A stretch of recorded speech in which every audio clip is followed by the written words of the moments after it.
सुशांत सिंह राजपूत के पिता के वकील विकास सिंह ने रिया चक्रवर्ती पर गंभीर आरोप लगाए हैं। विकास सिंह ने कहा है 2019 तक सुशांत ठीक थे, लेकिन रिया चक्रवर्ती के उनकी जिंदगी में आने के बाद सुशांत की मानसिक स्थिति बिगड़ी। सुशांत सिंह राजपूत की मानसिक स्थिति बिल्कुल ठीक थी 2019 तक। रिया उनके जिंदगी में आने के बाद उनकी मानसिक स्थिति खराब हुई। एफआईआर में लिखा है कि वो बहुत घबराए रहते थे। विकास सिंह ने आरोप लगाया कि रिया चक्रवर्ती ने सुशांत के इलाज की बात परिवार को नहीं बताई। उन्होंने कहा कि सुशांत को कौन सी दवाएं दी गई ये परिवार को नहीं पता। जो भी प्रिस्क्रिप्शन फैमिली के साथ शेयर किया गया था उसमें कोई कभी कैजुअल तरीके से उसमें कभी भी कोई बीमारी का नाम नहीं लिखा था। कुछ दवाइयां लिखी थी जो कि नॉर्मली प्रिस्क्रिप्शन में नहीं होता है। दवाई के साथ साथ बीमारी लिखा होता है, तब दवाई लिखा होता है। सुशांत के पिता के वकील ने मीडिया पर सुशांत के परिवार को बदनाम करने के लिए कैंपेन चलाने का भी आरोप लगाया।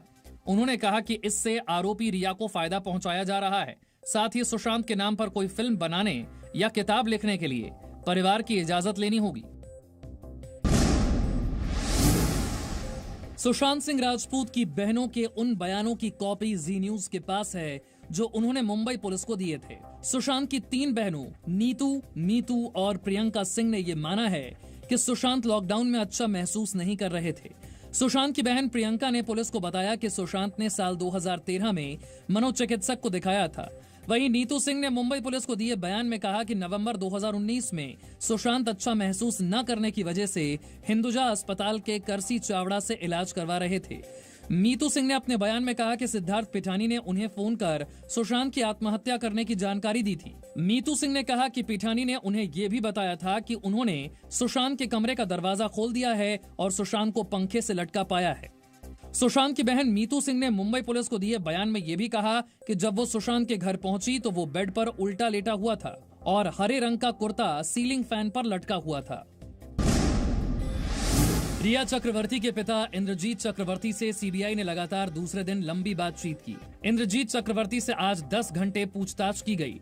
इसके अलावा सिद्धार्थ पिठानी, नीरज सिंह और केशव से भी सीबीआई ने पूछताछ की।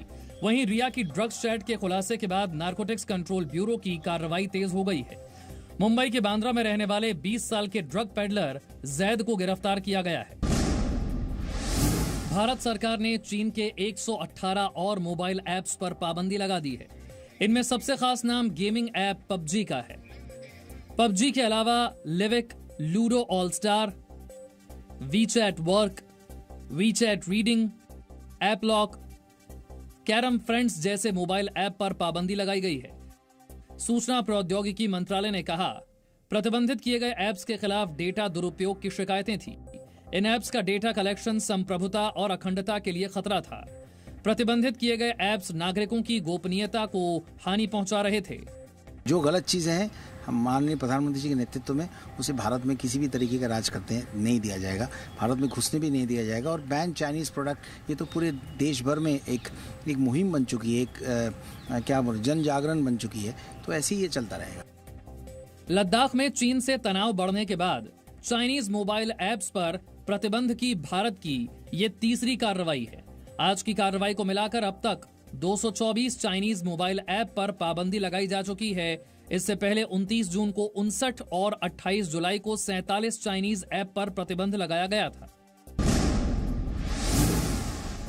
भारत और चीन के बीच कल फिर से ब्रिगेडियर स्तर की बातचीत हो सकती है। लगातार 3 दिन तक घंटों चली बातचीत के बावजूद दोनों पक्षों की बातचीत बेनतीजा रही। गृह मंत्रालय के सूत्रों के मुताबिक चीन से तनाव के बीच सुरक्षा बलों को अलर्ट रहने को कहा गया है। चीन, भूटान और नेपाल बॉर्डर पर आईटीबीपी और एसएसबी को चौकस रहने के निर्देश दिए गए हैं।